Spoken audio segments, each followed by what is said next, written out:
निगाह मोमिन से तू बदल जाती है तकदीर, निगाह मोमिन से तू बदल जाती है तकदीर।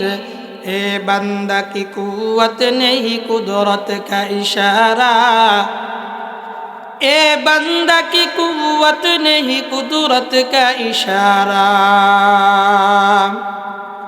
ऐ मर्द खिरत तर्क मासी की ज़रूरत, ऐ मर्द खिरत तर्क मासी की ज़रूरत। अब सोहबत सालिह की सिवा कोई नहीं चारा, अब सोहबत सालिह की सिवा कोई नहीं चारा। मरदूद है पीछे हमें खबर नहीं लेकिन, मरदूद है पीछे हमें खबर नहीं लेकिन। एक वक्त में हालाक जो आमाल है छारा, एक वक्त में हालाक जो आमाल है छारा। আল্লাহ নবী সাল্লাল্লাহু আলাইহি ওয়াসাল্লাম যুদ্ধের ময়দানে যাবেন, ঘোষণা করলেন কোন বালেগ পুরুষ, প্রাপ্তবয়স্ক পুরুষ যেন বাড়িতে না থাকে, আমার সাথে যুদ্ধের ময়দানে শরীক হবে। তো রাসূল আকরাম সাল্লাল্লাহু আলাইহি সাল্লাম যুদ্ধের যখন বন্দোবস্ত করতেছিলেন, ঠিক এই সময়ে একজন মহিলা, ছোট্ট একটা বাচ্চা, মাত্র বয়স হলো 12 থেকে 13 মাস, এমন একটা বাচ্চা কুলে নিয়ে রাসূলের কাছে আসলেন। আয়েশা বললেন, পয়গম্বর আল্লাহর নবী, আমি শুনেছি আপনি যুদ্ধের ময়দানে যাবেন জিহাদ করার জন্য, যুদ্ধ করার জন্য। ও আল্লাহর পয়গম্বর, আমার স্বামী ছিল আপনার পক্ষ হয়ে জিহাদের ময়দানে গিয়ে শাহাদত বরণ করেছে। আমার একটা বড় সন্তান ছিল, ওই সন্তানটাও জিহাদের ময়দানে গিয়ে শাহাদত বরণ করেছে। ও নবী, আমার অন্য কোনো সন্তান নাই, প্রাপ্তবয়স্ক কোনো সন্তান নাই। এই যে দুধের বাচ্চা, মাত্র 12-13 মাস বয়স, এই বাচ্চাটাকে আমি আপনার কোলে উঠাই গিয়ে দিলাম। পয়গম্বর, আপনি যুদ্ধের ময়দানে নিয়ে যাবেন, আপনি এই আমি চাই, আমি মা চাই এই বাচ্চাটাও জিহাদের ময়দানে, যুদ্ধের ময়দানে যেন শাহাদত বরণ করে। নবী ডাক দিয়া বলেন, মহিলা, এই ছোট্ট বাচ্চা জিহাদের ময়দানে নিয়ে গিয়ে আমি কি করব? এই বাচ্চাটাকে আমি সামলাবো নাকি নিজেকে সামলাবো? না, আমি জিহাদের ময়দানে আমি যুদ্ধ করতে থাকবো। মহিলা, এই বাচ্চা দিয়ে আমার কোনো কাজে আসবে না, বরং আমি আরো বিপদের মধ্যে পড়ে যাব। মহিলা ডাক দিয়া বলে, নবী, আমার স্বামী শাহাদত বরণ করেছে, আমার বড় সন্তানটাও শাহাদত বরণ করেছে। আমি চাই আল্লাহর সামনে যখন আমি দাঁড়াবো, তখন যেন শহীদের মা, শহীদের স্ত্রী হিসাবে আল্লাহর সামনে দাঁড়াইতে পারি। এই ছোট্ট বাচ্চা দিয়ে আপনি কি করবেন?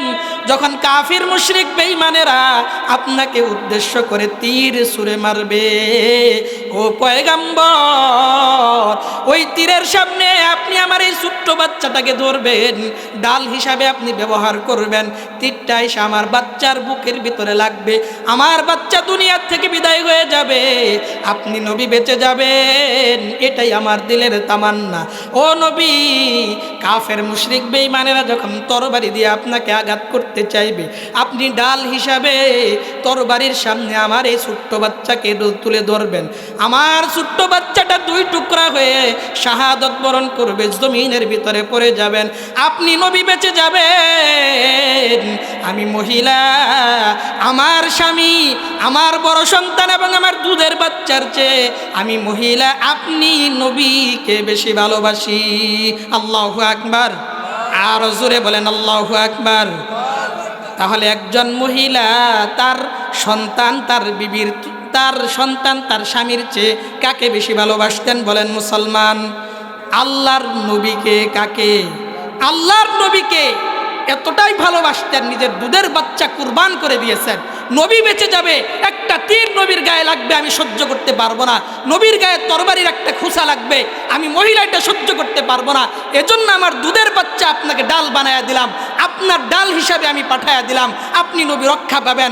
আমার বাচ্চা শাহাদত বরণ করবে, হাসরের ময়দানে আমি মা শহীদের মা হিসাবে দাঁড়াবো, আপনি নবী রক্ষা পাবেন, আপনি নবীর শরীরে কোনো আঘাত পাবে না। এটাই আমি একজন মহিলা, এটাই চাই, এটাই আমার দিলের তামান্না। সুবহানাল্লাহ। এবার আসেন, সাহাবায়ে কেরাম নিজের সন্তানের চেয়েও বেশি ভালোবাসতেন। আপনারা একটা কথার জবাব দেন তো, পৃথিবীতে একজন ছেলে তার বাবাকে যতটা ভালোবাসে, এর চেয়ে বাবা তার ছেলেকে সন্তানকে কম ভালোবাসে না বেশি ভালোবাসে? বেশি ভালোবাসে। কারণ বাবারা সন্তানকে বেশি ভালোবাসে, সন্তানেরা বাবাকে বেশি ভালোবাসে না। এখানে আপনাকে একটা সুন্দর ঘটনা শোনাবো। সাহাবায়ে কেরামের অবস্থা দেখেন কি ছিল। বাবার ছেলে একদিন মুসলমান হওয়ার পরে বাবার ছেলে এক প্লেটের ভিতরে খানা খায়, একসাথে বসে বসে খানা খায়। ছেলে বাবাকে ডাক দেয়া বলে, বাবা অমুক জিহাদের ভিতরে আমি ছিলাম কাফের, আপনি ছিলেন মুসলমান, আপনি আমার বাবা, জিহাদের ময়দানে আপনাকে আমি পাইছিলাম, আমার সুযোগ ছিল, কিন্তু আমি সন্তান, আপনি আমার বাবা হওয়ার কারণে আপনাকে আমি আঘাত করি নাই, আপনাকে আমি হত্যা করি নাই, আপনার শরীরের ভিতরে তরবারি দ্বারা আমি আঘাত করতে চাই নাই, কারণ আপনি আমার জন্মদাতা বাবা, এজন্য আমি আপনাকে ছেড়ে দিয়েছি। এ মুসলমান, ভালো করে একটু বুঝবেন বাবা কি জবাব দেয়। বাবা ডাক দেয়া বলে, ছেলে এমন একটা সুযোগ যদি আমি বাবা পাইতাম জিহাদের ময়দানে, তুমি তো ছিলা কাফের, আমি ছিলাম বাবা মুসলমান, তোমাকে যদি আমি এমন একটা সুযোগ পাইতাম, এক সেকেন্ড আমি চিন্তা করতাম না, তোমার গর্দানটাকে তোমার দেহ থেকে আমি আলাদা করে দিতাম, দেহটাকে কি করতাম? আলাদা করে দিতাম। সন্তান তো অবাক হয়ে গেছে, বাবা কি বলেন এটা? আমি সন্তান তো আপনাকে যতটা ভালোবাসি, আপনি তো আমাকে এর চেয়েও বেশি ভালোবাসেন, এরপরেও আপনি কেন আমাকে আমার গর্দান আলাদা করতে চাইলেন? বাবা জবাব দিলেন, একমাত্র কারণ হলো ওই যুদ্ধের ময়দানে তুমি ছিলে আমার নবীর দুশ্মন, আমার নবীর দুশ্মন যদি আমার বাবাও হয়, আমার নবীর দুশ্মন যদি আমার সন্তানও হয়, এই সন্তান আর এই বাবাকে হত্যা করতে আমি এক সেকেন্ড, এক মুহূর্তও চিন্তা করব। আল্লাহু আকবার। আর জোরে কোন, আপনাদের আওয়াজ নাই, আওয়াজ দিতে পারবেন তো ইনশাআল্লাহ? তাহলে একজন বাবা তার সন্তানের চেয়ে কতটা বেশি ভালোবাসতেন।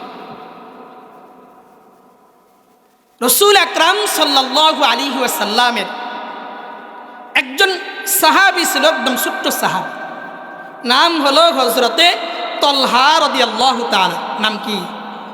তলহা রাদিয়াল্লাহু তাআলা। এই ছোট্ট মানুষ রাসূল আকরাম সাল্লাল্লাহু আলাইহি সাল্লাম মক্কা থেকে মদিনাতে হিজরত করে আসবেন। আসার আগেই তো রাসূল কিছু কিছু সাহাবায়ে কেরামকে মদিনাতে পাঠাইছিলেন। তো রাসূল আসবেন এই সংবাদ মদিনার মানুষ জানতো, এজন্য মদিনার মানুষ প্রতিদিন সকাল হওয়া মাত্রই রাস্তায় বের হয়ে যাইতেন। এই মনে হয় নবী আসলো, নবী আসবে, নবীকে এক নজর দেখার জন্য রাস্তায় সারাদিন দাঁড়ায় থাকতো। ছোট ছোট বাচ্চারাও দাঁড়ায় থাকতো। এই ছোট্ট সাহাবী সেও রাস্তায় দাঁড়ায় থাকতো, রসুলকে এক নজর দেখবেন বলে। রসুল আসলেন মদিনা। তো রসুল যখন মদিনাতে আগমন করলেন, আসলেন, তো ওই সময়ে আবু বকর এবং আল্লাহ রসুলের ভিতরে ব্যবধান করার ক্ষমতা খুবই কম ছিল। কারণ আবু বকর রাদিয়াল্লাহু তাআলা তার জীবনটা রসুলের জীবনের মতো বানাইছিলেন, যার কারণে রসুল যেভাবে বলে আবু বকর একইভাবে বলে, রসুল যেভাবে চলে আবু বকর একইভাবে চলে।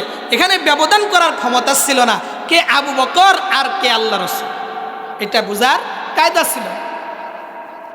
যাই হোক, রসুল আকরাম সাল্লাল্লাহু আলাইহি সাল্লাম যখন মদিনাতে আগমন করলেন, সমস্ত সাহাবায়ে কেরাম এবং নারী পুরুষ সবাই যখন রাস্তায়, ছোট্ট ছোট্ট বাচ্চারা ভিড় করল, তো ওই ছোট্ট সাহাবী রসুলের অপেক্ষায় এতদিন যাবত যখন ভিড়ের ভিতরে একটু চিপাই চাপা দিয়ে রসুলের সামনে চলে গেছে।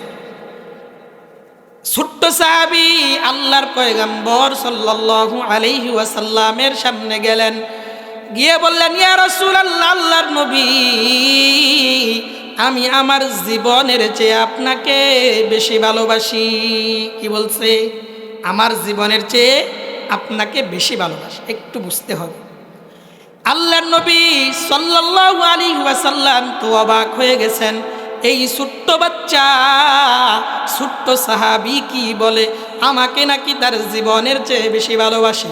আল্লাহর নবী বলেন, এ ছোট্ট বাচ্চা, ছোট্ট সাহাবী, তোমার এই মৌখিকভাবে ভালোবাসার দাবি করলে হবে না। তুমি যদি ভালোবাসো তাহলে অবশ্যই ভালোবাসার প্রমাণ দিতে হবে, পরীক্ষা দিতে হবে। পরীক্ষায় যদি পাশ করো তাহলে আমি বুঝবো তুমি আমাকে ভালোবাসো। ছোট্ট সাহাবী বললেন, মুরনি বিমা আহবাবতা ইয়া রাসূলুল্লাহ ফালা আসি লাকা আমরা। এবারে ছোট্ট সাহাবী নবীকে ডাক দিয়া বলেন, নবী আমার, আপনি শুধুমাত্র আমাকে আদেশ করবেন, আপনার যেটা মনে চায় ওইটাই আপনি আদেশ করেন। আমি ছোট্ট সাহাবী ওই আদেশ পালন করব, অবশ্যই পালন করব। আপনি আদেশ করেন, আপনার যেটা মনে চায়, যেটা ভালো লাগে আদেশ করেন। আল্লাহর নবী বললেন, ইজহাব ফাকতুল আবাকা, যাও, এই যে তরবারি আমার কাছে আছে, এই তরবারিটা নিয়া তোমার বাবার কাছে যাও, তোমার বাবার গর্দানটাকে তুমি আলাদা করে দাও। এ মুসলমান, ভালো করে বুঝবেন, এই ছোট্ট সাহাবীকে যখন রাসূল বলছেন তরবারিটা দিলাম, তরবারি দিয়ে তোমার বাবার গর্দানটাকে আলাদা করে দাও, ছোট্ট বাচ্চা এক সেকেন্ড চিন্তাও করে নাই, তরবারিটা নিয়ে একটা দৌড় দিছে, বাবার গর্দান আলাদা করে দিবে। একদম বাবার কাছাকাছি চলে গেছে। রাসূল ডাক দিয়া বলে, সাহাবী, আমি বুঝতে পেরেছি তুমি তোমার বাবার চেয়ে, তামাম দুনিয়ার সমস্ত মাখলুকের চেয়ে, এবং কি তোমার জীবনের চেয়ে আমি নবী মুহাম্মদুর রাসূলুল্লাহকে অবশ্যই তুমি বেশি ভালোবাসো। আমি নবী দুনিয়াতে আগমন করেছি বাবা আর সন্তানের সম্পর্কের ভিতরে বিচ্ছিন্ন করার জন্য নয়, বরং বাবা আর সন্তানের সম্পর্কটাকে দৃঢ় করার জন্য, স্বামী আর স্ত্রীকে আলাদা করার জন্য নয়, বরং এই সম্পর্কটাকে আরো গভীর করার জন্য আমি পয়গাম্বর দুনিয়াতে আগমন করেছি। এ মুসলমান, এরপরের ঘটনা বড় আশ্চর্যজনক। এই ছোট্ট সাহাবী দুনিয়াতে বেশি দিন বেঁচে ছিলেন না। এই ছোট্ট সাহাবী হঠাৎ একদিন অসুস্থ হয়ে গেলেন। আল্লাহর নবীকে খবর দেওয়া হলো, ও পয়গাম্বর, আপনার ছোট্ট সাহাবী তলহা বড় অসুস্থ, আপনি যদি একটু দেখে যাইতেন। নবী আমার আসলেন, আয়েশা দেখেন তলহার অবস্থা বড় গুরুতর। আল্লাহর নবী তার মা বাবাকে ডাক দিয়া বলেন, মা, ও বাবা, তোমাদের সন্তান তলহা দুনিয়ার জমিনে বেশি সময় আর থাকবে না, বেশি দিন আর দুনিয়াতে বাঁচবে না, বেশি দিন দুনিয়াতে থাকবে না। তোমাদের এই তলহা যদি মারা যায়, আমি নবীকে খবর দিবা, আমি নবী আয়েশা এই তলহার জানাজা এবং তলহার দাফন কাফন আমি নবী করব। আরো আস্তে কইরা কন, আস্তে বললে জোরে কন নাকি? আচ্ছা, এটা আমাদের স্বভাব, আস্তে বললে আমরা জোরে বলি, এটাই স্বভাব, সব জায়গায় একই দেখি। তাহলে রসুল কি বললেন? তালহা মারা গেলে আমি রসুল কি করব? দাফন করব, জানাজা দেব। এটা সৌভাগ্যের বিষয় না? কি বলেন, সৌভাগ্যের বিষয় কিনা? সৌভাগ্যের বিষয়। আল্লাহর নবী যখন মা বাবার কানে কানে এই কথাটা বলে গেলেন, গোপনে যখন বলে গেলেন, এই ছোট্ট সাহাবী বুঝতে পেরেছেন নবী মনে হয় কোনো গোপন কথা বলে গেছেন। এই জন্য মাকে ডাক দিলেন, মা, ও বাবা, আমার রসূল, আমার নবী তোমাদেরকে কি বললো একটু যদি শুনাইতা। মা বাবা বলতে চায় না, কারণ তলহার দিলের ভিতরে কষ্ট লাগবে, কারণ একটু পরেই তো দুনিয়ার থেকে বিদায় হয়ে যেতে পারে, বেশি সময় বাঁচবে না বলে নবী বলে গেছেন। এই জন্য মা বাবা বলতে চায় না। জোর করে যখন ধরলেন, তখন মা বাবা ডাক দিয়া বলে, বাবা রে তলহা, আল্লাহর নবী বলে গেলেন তুমি তলহা বেশি দিন আর বেশি সময় আর দুনিয়ার জমিনে বাঁচবা না, দুনিয়াতে থাকবা না। ও তলহা, এই কথাটাই নবী বলে গেছেন। আর সাথে এটাও বলেছেন, তুমি যদি ইন্তেকাল করো, তুমি যদি মরে যাও, তাহলে আল্লাহর নবীকে যেন খবর দেই, নবী আয়েশা তোমার জানাজা করবে, দাফন কাফন করবে। তলহা মাকে ডাক দিয়া বলেন, মা, ও বাবা, সাবধান, আমি যদি রাত্রে বেলায় মারা যাই তাহলে আমার নবীকে তোমরা খবর দেবা না, আমার নবীকে জানাবা না। কারণ কি জাননি এ মুসলমান, একটু ভালো করে বুঝবেন ভালো কইরা। তালহা বলল, আমি যদি রাত্রে বেলায় মারা যাই আমাকে দাফন কাফন করে দিবা, আমার নবীকে জানাবা না। তালহার মা বাবা বলেন, ও তালহা, আল্লাহর নবী জানাজা করতে চাইছেন, দাফন কাফনও করতে চাইছেন, আমরা কেন নবীকে জানাবো না? এমন সৌভাগ্য দুনিয়ার আর কার হয় রে তালহা? তুমি কেন নিষেধ করো, কেন তুমি বারণ করো? মুসলমান দিলের কান দিয়ে ভালো করে একটু বুঝবেন। ছোট্ট সাহাবী আমার নবীকে কত না ভালোবাসতেন, কতটা মোহাব্বত করতেন। তালহা ডাক দিয়া বলেন, মা, ও বাবা, আমি যদি রাত্রে মারা যাই আমার নবীকে তুমি যদি জানাইয়া দাও, আমার নবী অবশ্যই তো জানাজা করার জন্য আসবে, অবশ্যই দাফন কাফন করার জন্য আসবে। ও মা, তোমরা তো ভালো করেই জানো আমার নবী যেই রাস্তায় আমার বাড়িতে আসে ওই রাস্তায় আসার সময় কাফেরের বাড়ির উপর দিয়েই আসতে হয়। আমার নবী আমার জানাজা করার জন্য আসবে, আবার জানাজা করে ফেরার জন্য ফিরে যখন যাবে নিজের বাড়িতে যখন চলে যাবে, ও মা, এমনও তো হতে পারে ওই কাফের মুশরিক বেঈমানেরা আমার নবীকে আঘাত করবে, নবীকে বড় কষ্ট দিবে, নবীর শরীরের ভিতরে আঘাত করতে পারে। মা,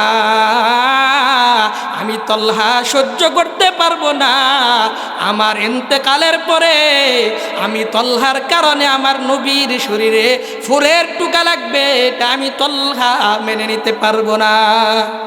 সুবহানাল্লাহ। কোন বুঝেন কিছু? তাহলে সাহাবায়ে কেরাম এই ছোট্ট বাচ্চা কেমন ভালোবাসতেন বলেন, একটু জোরে কোন। আপনারা যদি জোরে না কোন মানুষই মনে হয় না। আছে মানুষ আছে, একটু জোরে কোন। আচ্ছা, তাহলে এই ছোট্ট বাচ্চা কতটা মহাব্বত করতেন নবীজি মুহাম্মদুর রাসূলুল্লাহ সাল্লাল্লাহু আলাইহি ওয়াসাল্লামকে। রসুল আকরাম সাল্লাল্লাহু আলাইহি ওয়াসাল্লাম জীবনে একটা যুদ্ধ করেন, ওই যুদ্ধের নাম হলো মুতার যুদ্ধ। কিসের যুদ্ধ? একটু জোরে কোন। মুতার যুদ্ধ। এই যুদ্ধটা ছিল রসুল আকরাম সাল্লাল্লাহু আলাইহি সাল্লাম একজন সাহাবীকে বার্তাবাহক বানায়া রোম পারস্যের বাদশার কাছে চিঠি পাঠাইলেন। রসুল আকরাম সাল্লাল্লাহু আলাইহি সাল্লামের এই বার্তাবাহককে রোম পারস্যের বাদশা হত্যা করলো, কিন্তু তাদের জামানার বিধান ছিল বার্তাবাহককে হত্যা করা যাবে না। যখন হত্যা করলো, রসুল বায়াত নিলেন সাহাবীদের মধ্যে যে আমাদের বার্তাবাহককে হত্যা করেছে, এখন আমরা তার সাথে এই রোম পারস্যের সাথে আমরা যুদ্ধের ময়দানে অবতীর্ণ হব। বড় আশ্চর্যের ব্যাপার হলো, রসুলের সাহাবীদের সংখ্যা ছিল মাত্র 3000। কয় হাজার? জোরে কন, কয় হাজার? সামনে নির্বাচন করবেন তো আপনারা নাকি? এই আওয়াজে নির্বাচন হবে? তাহলে জোরে কন, কয় হাজার? 3000। এই 3000 সাহাবী যুদ্ধের ময়দানে অবতীর্ণ হবেন, কিন্তু কাফেরের সংখ্যা হলো, এক বর্ণনা হলো 2 লক্ষ, আরেক বর্ণনা হলো 1 লক্ষ। এখন আপনারা কোন যে 1 লক্ষ আর 3000 সমানে সমান? অনেক ব্যবধান, নাকি বলেন?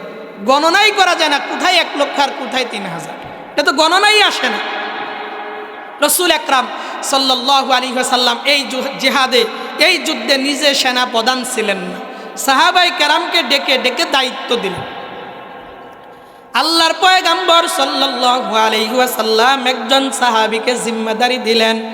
প্রথম যে সাহাবীকে ডাকলেন ওই সাহাবীর নাম হলো হযরতে যায়েদ ইবনে হারেসা রাদিয়াল্লাহু তাআলা।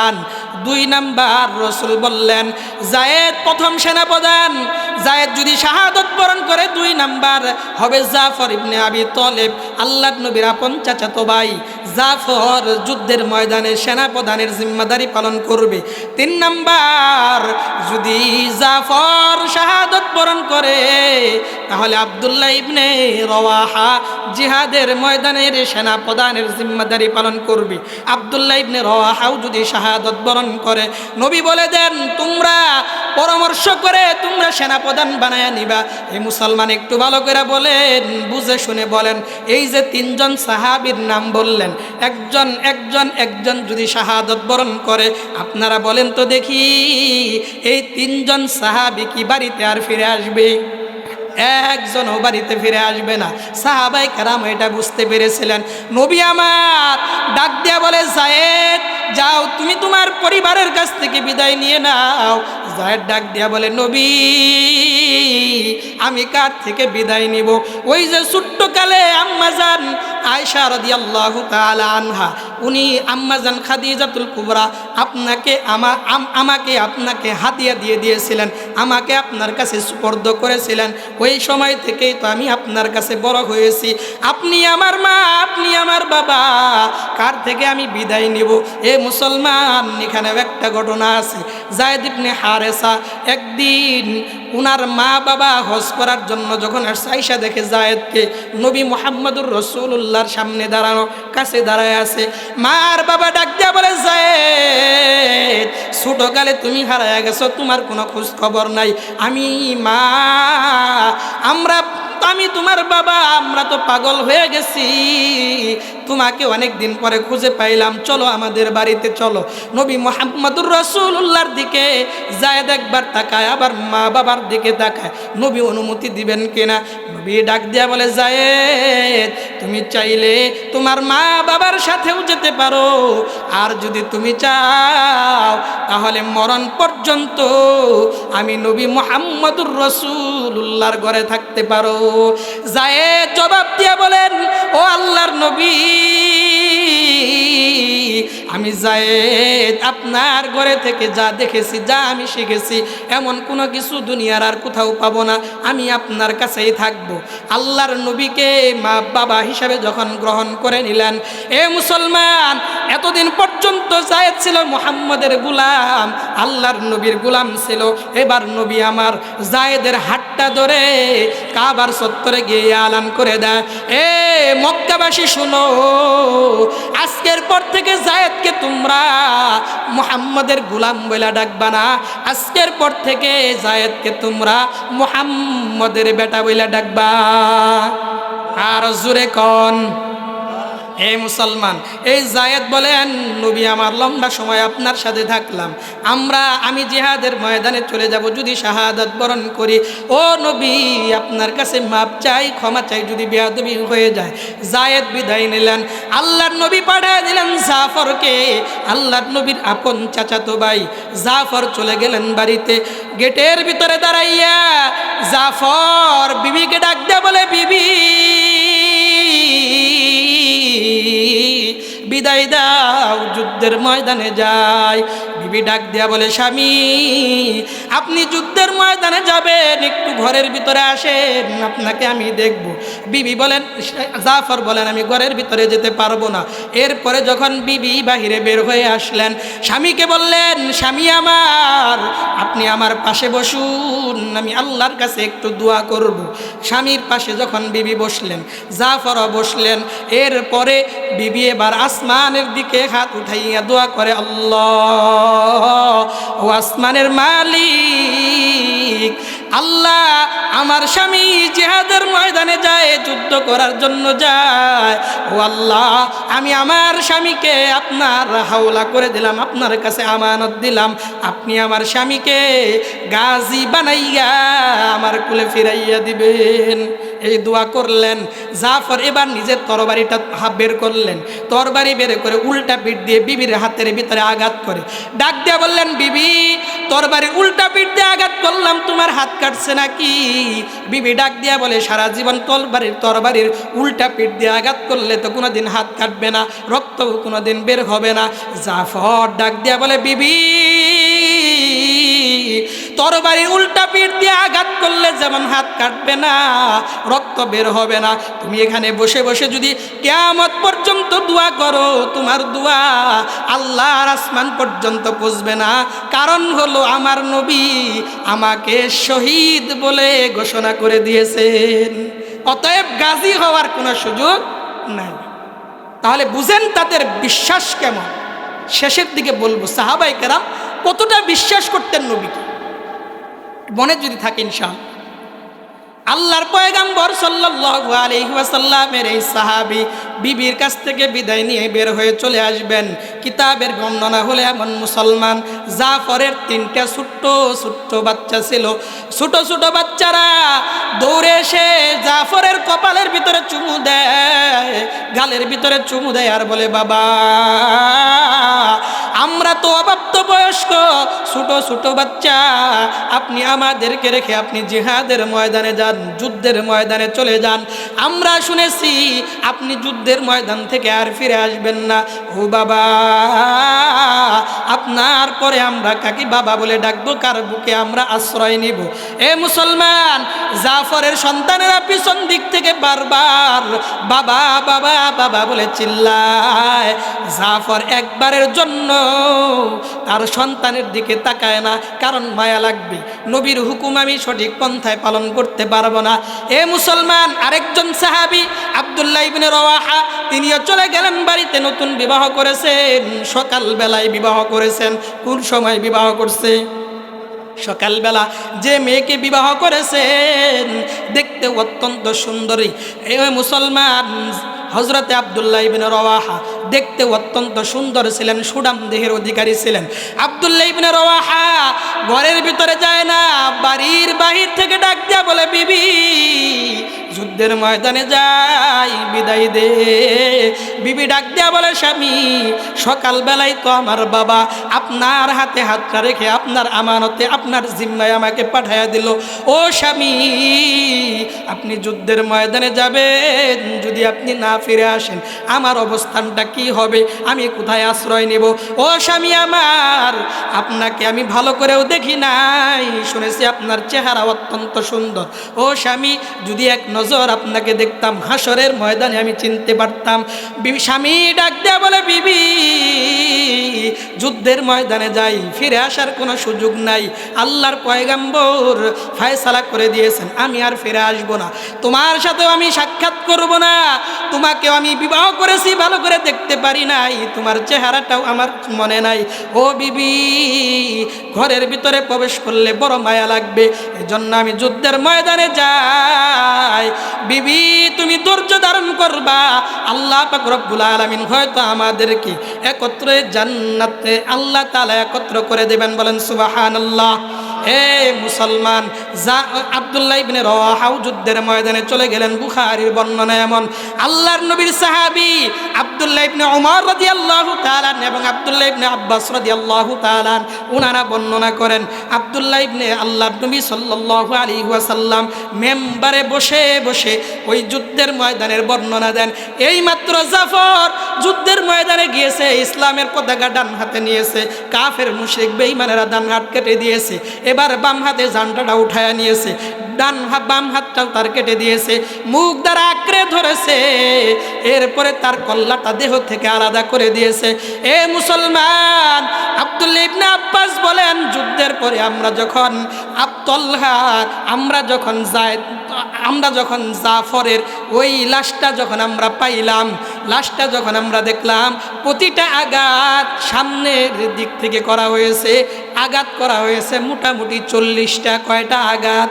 40টা আঘাত। আপনারা বলেন, সামনের দিকে আঘাত করা মানে এই লোকটা বীর বাহাদুরের মতো যুদ্ধ করেছে। রসুল বর্ণনা দিতেছিলেন, যায়েদ শাহাদত বরণ করলো, এবার জাফর শাহাদত বরণ করলো, আব্দুল্লাহ ইবনে রওয়াহাও শাহাদত বরণ করলো। রসুল মেম্বারে বসে বসে এই সব ঘটনা রসুল সাহাবায়ে কেরামকে শোনান। আমি এই ঘটনার থেকে আপনাদের বুঝাইতে চাইলাম এতক্ষণ পর্যন্ত যা আপনারা বলেন, সাহাবায়ে কেরাম জানতেন নিশ্চিত মরণ। কি জানতেন? নিশ্চিত মরণ, ফিরে আসবো না কেউ। এরপরেও জিহাদের ময়দানে গিয়েছেন কি যান নাই? গিয়েছেন। কেন গেলেন? একমাত্র রসুলের ভালোবাসায়। বলেন কার ভালোবাসায়? এই আওয়াজ মানি না, জোরে কোন কার ভালোবাসায়? রসুলের ভালোবাসায় গেছে। আল্লাহর পয়গম্বরের একজন সাহাবী ছিল, আপনারা নাম জানেন, নাম হলো হযরতে হানজালা রাদিয়াল্লাহু তাআলা। নাম কি? হানজালা রাদিয়াল্লাহু তাআলা। শুনছেন নাম? রসুলের হানজালা নামে 15 জন সাহাবী ছিল। কয়জন সাহাবী? 15 জন। এখানে একটা কথা বলার জন্য এই কথাটা বললাম, সেটা হলো আমাদের মসজিদগুলাতে একটা বইয়ের তালিম হয় কোনো নামাজের পরে, এটার নাম হলো ফাজাইলে আমাল। নাম কি? ফাজাইলে আমাল। এই কিতাবের ভিতরে আপনারা দেখবেন এক হাদিসে আছে হানজালা আবু বকরের সাথে সাক্ষাৎ হয়েছে। আবু বকর বলতেছে আমি মুনাফেক হয়ে গেছি, হানজালাও বলে আমি মুনাফেক হয়ে গেছি। এবার আবু বকর জিজ্ঞাসা করছে কিভাবে তুমি মুনাফিক হইলা? বলে যে আমি যখন রসুলের দরবারে থাকি তখন আমার ঈমান পরিপূর্ণ থাকে, আল্লাহ এবং আল্লাহ রসুলের কথা স্মরণ থাকে। যখন আমি বাড়িতে যাই, বউ বাচ্চার কাছে গেলে আমি তখন দুনিয়া নিয়ে ব্যস্ত হয়ে যাই। এই জন্য আমার কাছে মনে হয় আমি হানজালা মুনাফিক হয়ে গেছি। আরেক হাদিস হলো হানজালা নতুন বিবাহ করেছে, বাসর রাত্রির গোসল করার জন্য, ফরজ গোসল করার জন্য সকালবেলা উনি গোসল করার জন্য পুকুরের ঘাটে গেছেন, সংবাদ পাইছেন রসুল শাহাদত বরণ করেছে, যুদ্ধের ময়দানে গিয়েছে। এই কথা যখন সংবাদ পাইছে, হানজালা লুঙ্গি ফালাইয়া তরবারি নিয়ে দৌড় মারছে। এখন তাইলে দুই হাদিসের ভিতরে ব্যবধান হইল না? এনে তো শাহাদত বরণ করলো, বিবাহ করছে মাত্র, তাহলে বাচ্চা আসলো কোত্থেকে? নাকি কোন ওই হানজালা যে বলে যে বউ বাচ্চার কাছে গেলে আমি মুনাফিক হয়ে যাই। এই জন্য বুঝানোর জন্য বললাম, আল্লাহর নবীর 15 জন সাহাবী ছিল যাদের নাম ছিল হানজালা। নাম কি? হানজালা। তাহলে কোনো অসুবিধা? এক হানজালা বউয়ের কাছে যায় মুনাফিক হয়েছে বলে এটা মনে করতো, আরেক হানজালা বাসর রাত্রের পরেই মারা গেছে। নাকি কোন অসুবিধা তো নাই? এখন কোনো অসুবিধা। হানজালা রাদিয়াল্লাহু তাআলা নতুন বিবাহ করেছেন, ফরজ গোসল করার জন্য যখন পুকুরের পাড়ে যায়, এমন সময় কে যেন এলান করে দেয় নবী দুনিয়াতে নাই। ও সাহাবায়ে কেরাম শুনো, নবী আর দুনিয়ার জমিনে নাই। এমন সংবাদ যখন হানজালা পাইছেন, এবার চিন্তা করে যে নবীর জন্য দিন পাইলাম, যে নবীর জন্য আজকে বড় সম্মানিত হইলাম, ওই নবী যদি দুনিয়ায় না থাকে আমি হানজালা বেঁচে থেকে কি করব? এই জন্য লুঙ্গি আর গামছাটা নিয়ে বিবির কাছে যায়, গিয়ে বলে বিবি লুঙ্গি গামছা নে আর তরবারিটা দে, আমি যুদ্ধের ময়দানে চলে যাব। মুসলমান ভালো করে বুঝবেন, যুদ্ধের ময়দানে হানজালা রাদিয়াল্লাহু তাআলা যুদ্ধের ময়দানে চলে গেলেন, শাহাদত বরণ করলেন। আল্লাহর নবী সাহাবায়ে কেরামকে ডাক দেয়া বলেন, সাহাবায়ে কেরাম দেখো আমার কোন কোন সাহাবী শাহাদত বরণ করেছে, তাদেরকে নিয়ে আসো, দাফন কাফন করতে হবে, তাদের জানাজা পড়তে হবে। এ মুসলমান, যখন সমস্ত সাহাবায়ে কেরামকে একত্র করা হলো যারা শাহাদত বরণ করেছে, এর ভিতরে দেখা গেল হানজালাও আছে। আল্লাহর নবী যখন হুকুম করলেন জানাজা পড়ে দাফন করে দাও, এমন সময় একজন মহিলা ডাক দেয়া বলে, পয়গম্বর নবী আমার, আপনার পাগল সাহাবী হানজালাও যুদ্ধের ময়দানে এসেছে, দেখেন শহীদ হইল কিনা। যদি হানজালা শাহাদত বরণ করে গোসল না দিয়ে আপনি তাকে জানাজা দিয়েন না। নবী ডাক দিয়া বলেন, কেন? বলে হানজালা ফরজ, তার উপরে গোসল ফরজ হয়েছিল, কিন্তু হানজালা গোসল করে নাই। নবী দেখেন হানজালা শাহাদত বরণ করেছে, সাহাবায়ে কেরামকে ডাক দেয়া বলে, সাহাবায়ে কেরাম হানজালাকে গোসল দাও, হানজালার উপরে গোসল তো ফরজ হয়েছে। এমন সময় আসমান থেকে জিবরিল আমিন আলাইহিস সালাতু ওয়াস সালাম আগমন করলেন, ডাক দেয়া বলে, নবী আপনার পাগল সাহাবী আপনার মহব্বতে আপনার ভালোবাসায় যুদ্ধের ময়দানে এসে শাহাদত বরণ করেছে, তার উপর গোসল ফরজ হয়েছিল। আল্লাহ পাক রব্বুল আলামিন এই হানজালাকে আল্লাহ তাআলা আসমানে আল্লাহ তাআলা হাউজে কাউসারের পানি দিয়ে গোসল করাইয়া দিছেন। সুবহানাল্লাহ বলেন। দুনিয়ার কোনো পানি দ্বারা একে গোসল করাবেন না, একমাত্র কারণ হইল এই সাহাবী ভালোবাসতেন কাকে বলেন? নবী মুহাম্মদুর রাসূলুল্লাহকে। আল্লাহর নবী দুনিয়া থেকে বিদায় হয়ে যাবেন। রসুল আকরাম সাল্লাল্লাহু আলাইহি ওয়াসাল্লাম অসুস্থ। একদিন রসুল দুনিয়া থেকে বিদায় হয়ে গেলেন। একজন সাহাবী ঘোষণা করে দেয়, মুহাম্মদ আর দুনিয়ায় নাই। মুহাম্মদ দুনিয়া থেকে বিদায় হয়ে গেছে, এই সংবাদ যখন পুরা মদিনার ভিতরে ছড়ায় পড়ে, একজন সাহাবী খেজুর গাছে ছিলেন, খেজুর পাড়ার জন্য উঠছেন।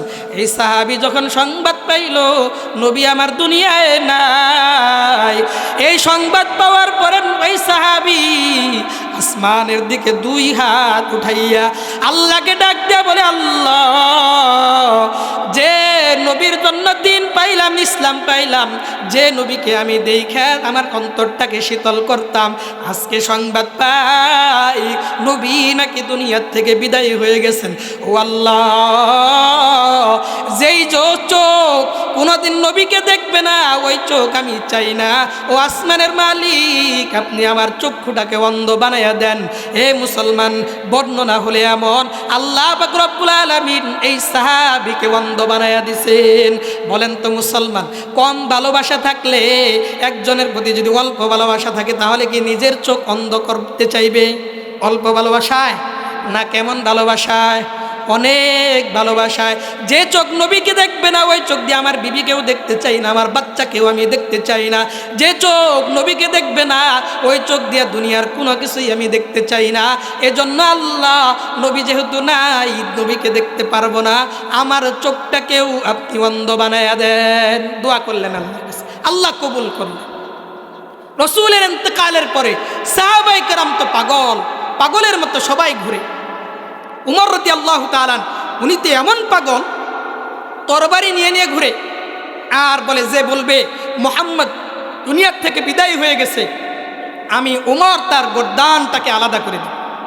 এই কথা কেউ বলতে পারবে না। সাহাবায়ে কেরাম পাগলের মতো ঘুরে। হযরত আবু বকর রাদিয়াল্লাহু তাআলা উমরকে শান্ত করলেন একটা খুতবা দেওয়ার মাধ্যমে। এ মুসলমান, এটা বর্ণনা করা মাকসাদ নয়।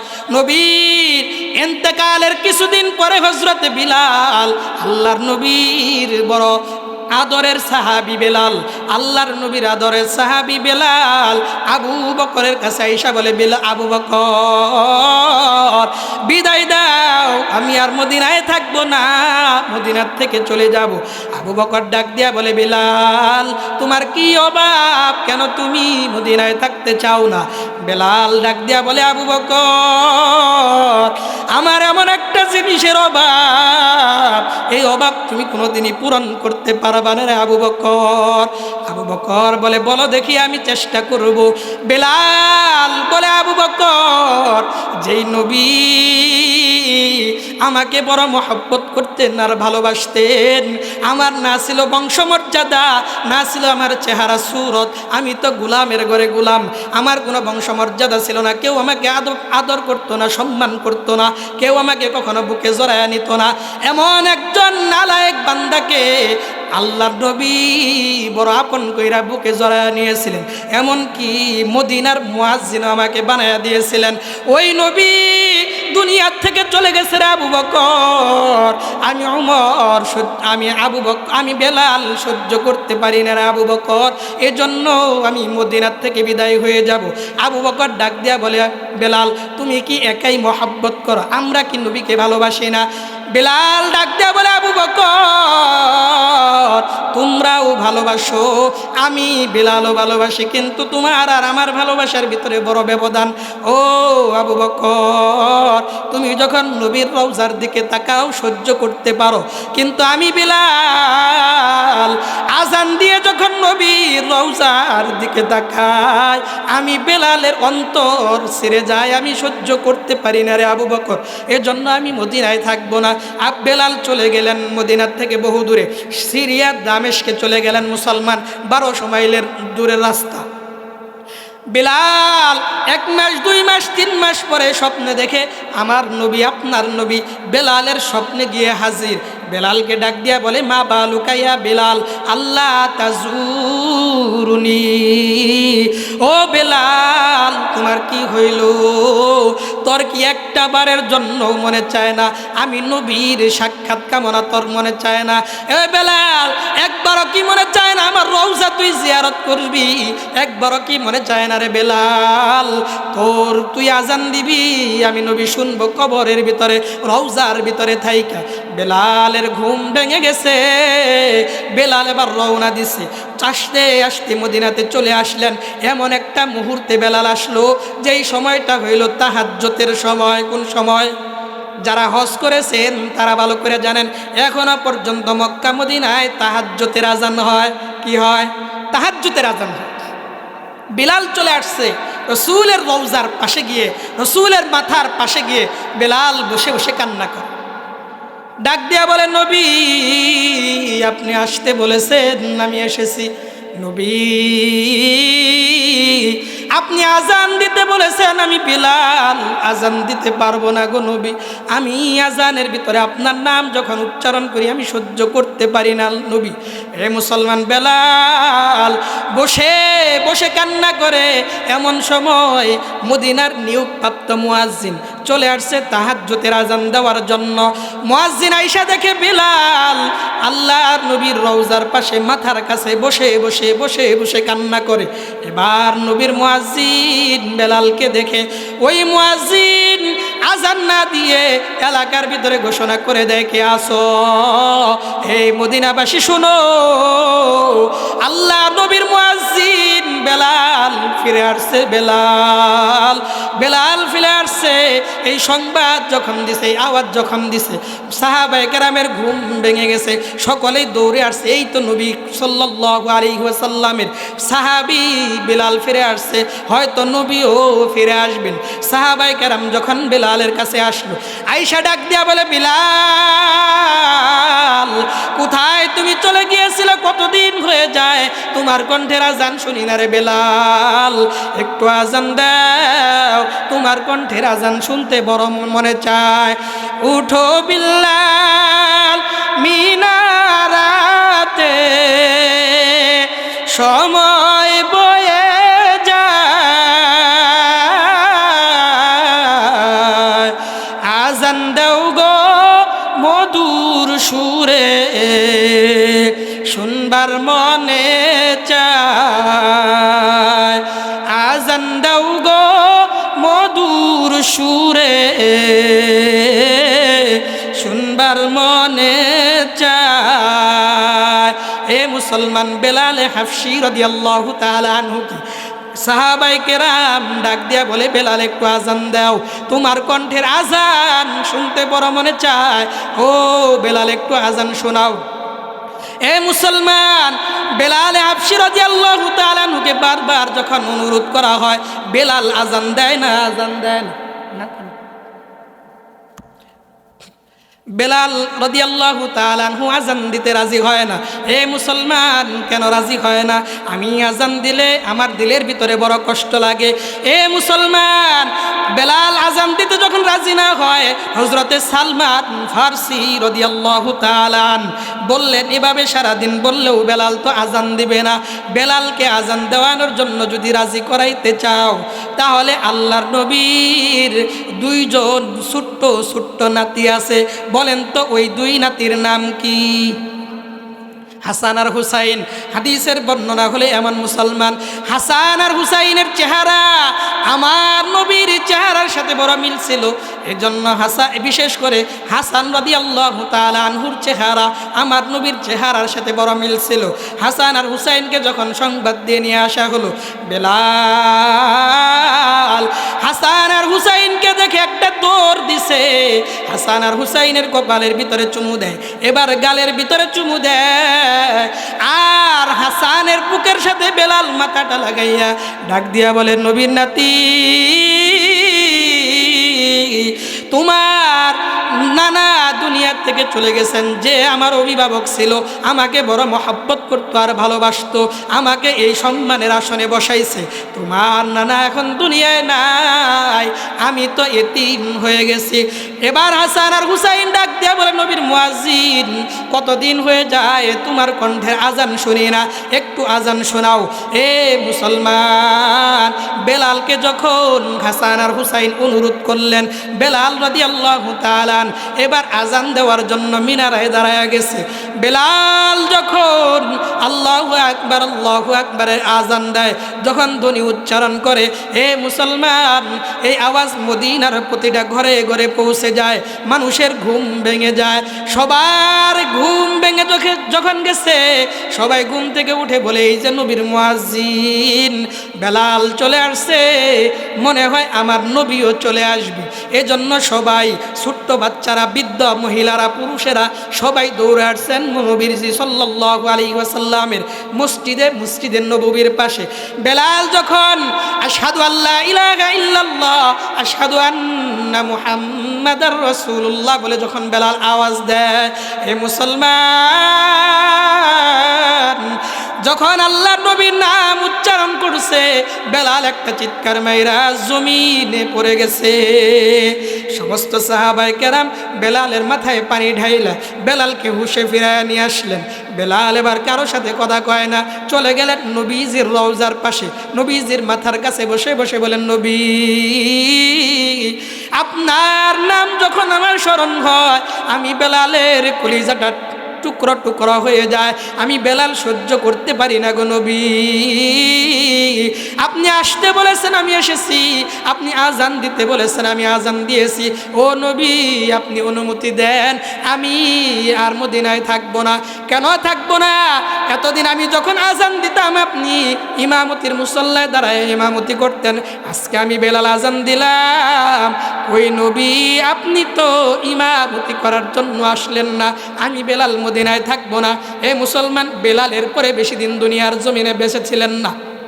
বুঝাইতে চাই মুসলমান, সাহাবায়ে কেরাম আল্লাহর পয়গাম্বরকে এমনই ভালোবাসতেন, নিজেদের জীবনের চেয়ে, নিজের বিবির জীবনের চেয়ে, নিজের সন্তানের জীবনের চেয়ে, নিজের ধন সম্পদের চেয়ে আল্লাহর নবীকে সাহাবায়ে কেরাম বেশি ভালোবাসতেন। বলেন সবাই, সাহাবায়ে কেরাম কেমন ভালোবাসতো? বেশি ভালোবাসতো। আমরা নবীকে কেমন ভালোবাসি? কম না বেশি? বেশির আওয়াজটাই যেহেতু বেশি না, তাহলে বুঝাই গেল কম। নবীকে কেমন ভালোবাসি? বেশি ভালোবাসি। সবাই বাসেন তো? এখন যাদের মুখে দাড়ি নাই তারাও ভালোবাসেনি না? তারা ভাসেন, বিশ্বাস করেন, তারা ভাসেন। তারা তো বিবির গোলাম। কার গোলাম? বলবেন যে হুজুর কেমনে কন? বিবির গোলাম ওই যে কিছু মানুষকে দেখবেন যে বইয়ের অনুমতি ছাড়া বলে দাড়ি রাখান যেত। কার অনুমতি ছাড়া? বইয়ের অনুমতি ছাড়া। তাহলে বউরে বেশি ভালোবাসে না? যারা দাড়ি রাখেন না বইয়ের কথায়, তারা রসুলের চেয়ে বউকে বেশি ভালোবাসে। হাসরের ময়দানে বউর পিছনেই লাইন দিবেন, বউ যদি জাহান্নামে যায় আমনি ওইখানে। বুঝলেন নাই? এই দাড়িটা রসুল আকরাম সাল্লাল্লাহু আলাইহি সাল্লামের। দাড়ি রাখা সুন্নাত না ওয়াজিব? কে বলছে আপনাদের? দাড়ি রাখা ওয়াজিব। দাড়ি রাখা কি? দাড়ি রাখা কি? ওয়াজিব। দাড়ি রাখা কি? ওয়াজিব। কোন ব্যক্তি যদি দাড়ি না রাখে, ওয়াজিব তরক করলে যখন সর্বক্ষণিক গুনাহ হয়, দাড়ি না রাখলে সদা সর্বদাই কি হয়? গুনাহ হয়। একটা উদাহরণ আমি সব জায়গায় দিই। আপনারা বলেন, অনেক মানুষ বলে যে আমরা মেলা ভালোবাসি, টুপি নাই, পাগড়ি নাই, পাঞ্জাবি নাই, দাড়ি নাই, কিন্তু ভালোবাসার দাবিটা মেলা, নাকি কন? অনেক ভালোবাসি নবীকে। এদের ক্ষেত্রে আমার একটা উদাহরণ হলো, আপনারা যখন ক্ষেতের ভিতরে রুয়া লাগান, কি লাগান? রুয়া লাগান। এই রুয়া লাগানোর পরে আপনারা মাঝে মাঝে সার আর বিষ দেন। দেন কি দেন না? সার বিষ দেন। সার বিষ দেওয়ার পরে এই ক্ষেতের গাছের ভিতরে সার বিষে ধরলো কিনা এটা বোঝার জন্য আপনারা কি ওই এক গাছি কাইটা ওইখানে দাঁড়ায় দাঁড়ায় 4-5 জনে মিলে চাবাইয়া খাইলেই বুঝেন না? নাকি চাবাইয়া খাইলে বোঝা যায় না সার ধরছে কি ধরে নাই? কেমনে বুঝেন? দেখলেই বোঝা যায়। কি বোঝা যায়? দেখলেই বোঝা যায়। আপনি বলেন আমি নবীকে ভালোবাসি, আপনাকে দেখলেই বোঝা যায়। যদি নবীকে ভালোবাসতেন, ভিতরে ভালোবাসা থাকলে এটা গালে প্রকাশ পাইত, নাকি কন? টুপি মাথায় দিলে মাথা গরম হয়, এটা কেন? একমাত্র কারণ হইল নবীকে ভালোবাসেন না বিদায়। আমরা টুপিও পরি, পাগড়িও পরি, তাও গরম করেন। তাও কি করে না? গরম করে না। এটা নবীর মহব্বত আর ভালোবাসা। লম্বা জামা পরলে গরম করে, কাজকাম আপনি করতে পারেন না, এটা আপনার অজুহাত মাত্র। এজন্য সাহাবায়ে কেরামের মতো নবীকে ভালোবাসবেন তো ইনশাআল্লাহ? ইনশাআল্লাহ।